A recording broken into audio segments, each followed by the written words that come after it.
যুদ্ধের ময়দানে যা দেখা যায় সেটা অনেক সময় আসল ছবি হয় না। আসল খেলাটা চলে পর্দার আড়ালে, যেখানে গোপন কার্গো প্লেন রাতের অন্ধকারে নামে অজানা রানওয়েতে, যেখানে স্যাটেলাইট থেকে পাঠানো হয় শত্রুর রাডার সিস্টেমের পিন পয়েন্ট কোঅর্ডিনেট, আর যেখানে পরাশক্তিরা মুখে এক কথা বলে অন্য কাজ করে। ইরানকে ঘিরে এই মুহূর্তে ঠিক এই জিনিসটাই ঘটছে এবং পরিস্থিতি যতটা সরল মনে হচ্ছে ততটা মোটেও সরল নয়। খবর আসছে যে গতকাল রাতে রাশিয়া থেকে একসঙ্গে 17টি কার্গো প্লেন উড়ে এসে ইরানের কোনো এক জায়গায় ল্যান্ড করেছে।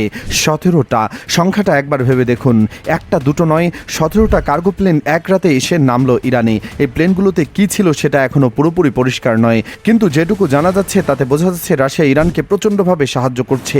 শুধু অস্ত্র বা সামরিক সরঞ্জাম নয়, রাশিয়া ইরানকে দিচ্ছে এমন কিছু যেটা আধুনিক যুদ্ধের অস্ত্রের চেয়েও বেশি দামি, সেটা হলো ইন্টেলিজেন্স। রাশিয়া তাদের স্যাটেলাইট ইমেজই ইরানের হাতে তুলে দিচ্ছে। এই ইমেজারিতে কি আছে সেটা জানলে গায়ে কাটা দেবে। এই অঞ্চলে বিভিন্ন দেশে কোথায় কোথায় রাডার সিস্টেম বসানো আছে, কোথায় কোন ধরনের সামরিক স্থাপনা আছে, কোন পজিশনে কি আছে, সবকিছুর পিন পয়েন্ট কোঅর্ডিনেশন রাশিয়াকে দিয়ে দিচ্ছে। মানে রাশিয়া শুধু অস্ত্র দিচ্ছে না, সিস্টেমও দিচ্ছে এবং সেই সিস্টেম চালুর জন্য তথ্য দরকার সেটাও দিচ্ছে। এটা একটা পুরোপুরি সমন্বিত সামরিক সহায়তা, যেটাকে কোনোভাবে হালকা করে দেখার উপায় নেই। এখন প্রশ্ন হলো, রাশিয়া কেন এতটা ঝুঁকি নিয়ে ইরানকে সাহায্য করছে? রাশিয়ার তো নিজেরই একটা যুদ্ধ চলছে, ইউক্রেনের রাশিয়া নিজেই আটকে আছে এবং সেখানেও তাদের রিসোর্সের চাপ আছে, কিন্তু তারপরও রাশিয়া ইরানের পাশে দাঁড়াচ্ছে, কারণ ভূরাজনৈতিকভাবে ইরানের পতন মানে রাশিয়ার জন্য বিপদ। ইরান যদি দুর্বল হয়ে পড়ে তাহলে এই অঞ্চলে আমেরিকার একচ্ছত্র আধিপত্য কায়েম হবে এবং সেটা রাশিয়ার জন্য কোনোভাবেই মঙ্গলজনক নয়। তবে রাশিয়ার নিজেদের মাদারল্যান্ডে যুদ্ধ চলছে ইউক্রেনের সাথে, সুতরাং তাদের কিছুটা সীমাবদ্ধতা আছে, এটা অস্বীকার করার কোনো উপায় নেই।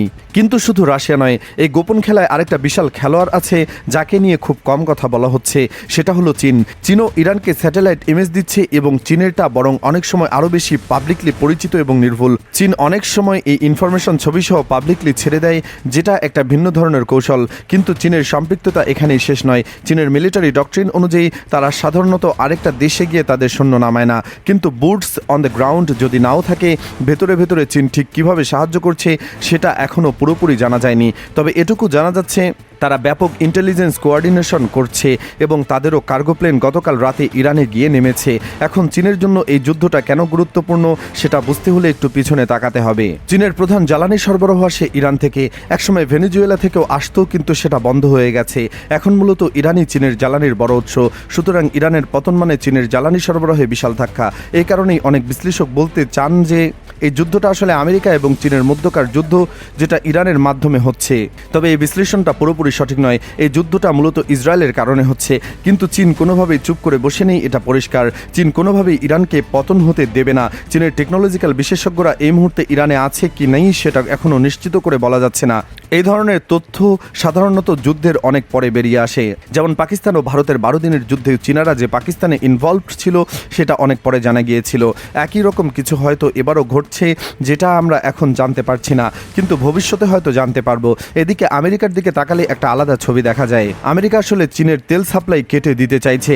এখন প্রশ্ন আসে যে হরমুজ প্রণালী দিয়ে যে শুধু চীনের তেল যায় তা নয়, জাপান এবং দক্ষিণ কোরিয়ার মতো দেশেরও তেল যায়, তারাও তো ক্ষতিগ্রস্ত হবে এবং তারা তো আমেরিকার একদম সর্বমিত্র। এই প্রশ্নটার উত্তর বুঝতে হলে আমেরিকার আসল চেহারাটা বুঝতে হবে। আমেরিকা যখন কোনো দেশকে সাহায্য করে, হিউম্যানিটেরিয়ান কাজ করে, সেটা করে সেই দেশকে নিজের সাথে রাখার জন্য। সরকারিভাবে যত হিউম্যানিটেরিয়ান কার্যক্রম দেখায় না কেন, সেটা একটা বড় কৌশলের অংশ। অবশ্য আমেরিকার সাধারণ মানুষ প্রচুর ফিলান্থ্রপিস্ট এবং বেসরকারিভাবে মানুষ প্রচণ্ড সাহায্য করে, সেটা সত্য, কিন্তু আমেরিকান সরকার, সেটা ডেমোক্রেটিক হোক আর রিপাবলিকানি হোক, তাইওয়ান বা দক্ষিণ কোরিয়া, জাপানের তেলের কি হবে সেটা নিয়ে তাদের মাথা ব্যথা নেই। কারণটা হলো, এই মুহূর্তে যুদ্ধ হোক বা না হোক, দেশের অনুপাতে সবচেয়ে বেশি তেল এবং গ্যাস উৎপাদন ও বিক্রি করে কোন দেশ? আমেরিকা নিজেই। গত বছর থেকে এমনকি ইন্দোনেশিয়া পর্যন্ত এলএনজি কিনছে আমেরিকা থেকে। দক্ষিণ কোরিয়া, তাইওয়ান, জাপান সবাই এখন আমেরিকা থেকে কিনছে এবং অলরেডি কিনেছে। সুতরাং মধ্যপ্রাচ্য থেকে তেল গ্যাসের সরবরাহ বন্ধ হয়ে গেলেও এই দেশগুলো আমেরিকা থেকে কিনবে। আমেরিকার ব্যবসা আরও বাড়বে। বাংলাদেশেরও উচিত আমেরিকা থেকে জ্বালানি কেনার কথা ভাবা, কারণ বাংলাদেশের নিজের তো জ্বালানি মজুদ নেই বললেই চলে, বসে থাকলে তো চলবে না। এখন সবচেয়ে রহস্যময় যে বিষয়টা, সেটা হলো ট্রাম্পের সাম্প্রতিক দাবি। যুদ্ধের 8ম দিনে ট্রাম্প বলেছেন ইরান নাকি ক্ষমা চেয়েছে, অথচ ইরান বলছে তারা কোনো ক্ষমা চায়নি। তাহলে আসল ঘটনাটা অর্থটা কি? ট্রাম্প যদি বলে ক্ষমা চেয়েছে তাহলে তার মানে হচ্ছে ট্রাম্প আসলে যুদ্ধ থামানোর একটা পথ বের করার চেষ্টা করছে। ট্রাম্প হয়তো একতরফাভাবে ঘোষণা করবে যে ইরান ক্ষমা চেয়েছে, আমরা এই যুদ্ধে জিতেছি, সুতরাং আমরা যুদ্ধ থামালাম। এটা তার নিজের মুখ রক্ষার কৌশল। ডেফিনেটলি ইরান ক্ষমা চায়নি, কিন্তু একই সময় ট্রাম্প আবার বলছে today Iran will be hit very hard. এই দুটো কথা একসাথে কিভাবে যায়? একদিকে বলছে ইরান ক্ষমা চেয়েছে, অন্যদিকে বলছে আজকে ইরানকে খুব জোরে আঘাত করা হবে। তাহলে কি আজ রাতে ইরানকে শেষ করে দেওয়ার চেষ্টা চলছে? এই প্রশ্নের উত্তর হলো ইরানকে শেষ করা সম্ভব নয় যদি না একাধিক পারমাণবিক অস্ত্র ব্যবহার করা হয়। ইরান একটা বিশাল দেশ, চারদিকে পাহাড় দিয়ে ঘেরা, প্রাকৃতিকভাবেই এটা একটা দুর্গের মতো সুরক্ষিত। একদিকে যেমন পাহাড় আছে, তেমনি আছে মরুভূমি, অনেক দূর পর্যন্ত ছড়ানো ছিটানো। এই দেশটা শেষ করে দেওয়া অত সহজ নয়। ট্রাম্পের কথাকে অত বেশি গুরুত্ব দেওয়ার কারণ নেই, কারণ ট্রাম্পের কাছে সব কিছুই বিশাল ম্যাগনেসিজম হয়ে থাকে। 10টা বোমা ফেললে সে বলবে বিশাল, আজকেই শেষ। হয়তো আজকে কিছু 2000 পাউন্ডের বোমা মারবে ইরানের মিসাইল সাইটগুলোর উপরে, এবং হয়তো ভাবছে তাতেই ইরানের বিশাল ক্ষতি হয়ে যাবে। ইরানের ক্ষতি হবে সেটা ঠিক, কিন্তু ইরানকে শেষ করবে না। এদিকে ইরানের প্রেসিডেন্ট মাসুদ পেজেশকিয়ান একটা বিবৃতি দিয়েছেন যেটা অনেককে অবাক করেছে। তিনি বলেছেন ইরান আরব দেশগুলোর কাছে ক্ষমা প্রার্থী এবং তারা আর আরব দেশগুলোর উপরে হামলা চালাবে না যদি না তারা নিজের আক্রমণের শিকার না হয়। এখানে একটা গুরুত্বপূর্ণ বিষয় লক্ষ্য করার মতো, এই ক্ষমা তিনি আরব দেশগুলোর কাছে চেয়েছেন, আমেরিকা বা ইসরায়েলের কাছে নয়। কারণ ইরানের মিসাইল বা ড্রোন হামলা সিরিয়া ও লেবানন ছাড়া প্রায় সবগুলো আরব দেশে হয়েছে। যদিও এই হামলাগুলো সবগুলোই ছিল আমেরিকান সামরিক ঘাঁটি এবং আমেরিকান কূটনৈতিক মিশনগুলোর উপরে, তবু সেগুলো তো হয়েছে অন্য দেশের ভূমিতে। তাই ইরান ক্ষমা চাইতেই পারে যে দুঃখিত তোমরা ভূমিতে যে দুঃখিত তোমার ভূমিতে এসে আঘাত করেছি। এই বিবৃতির পেছনে যে কূটনীতি কাজ করছে সেটা আরও চমকপ্রদ। জানা যাচ্ছে এই স্টেটমেন্টের পেছনে পাকিস্তানের ভূমিকা আছে।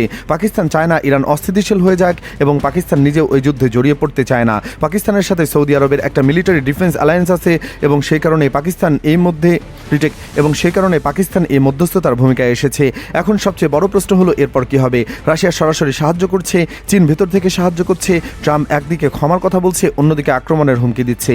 ইরান আরব দেশগুলোর কাছে ক্ষমা চাইছে, কিন্তু আমেরিকা বা ইসরায়েলের কাছে মাথা নত করছে না। এই পুরো পরিস্থিতিটা একটা দাবা খেলার মতো, যেখানে প্রতিটা চাল হিসাব করে দেওয়া হচ্ছে এবং আসল খেলাটা চলছে পর্দার আড়ালে, যেটা সাধারণ মানুষের চোখে পড়ছে না।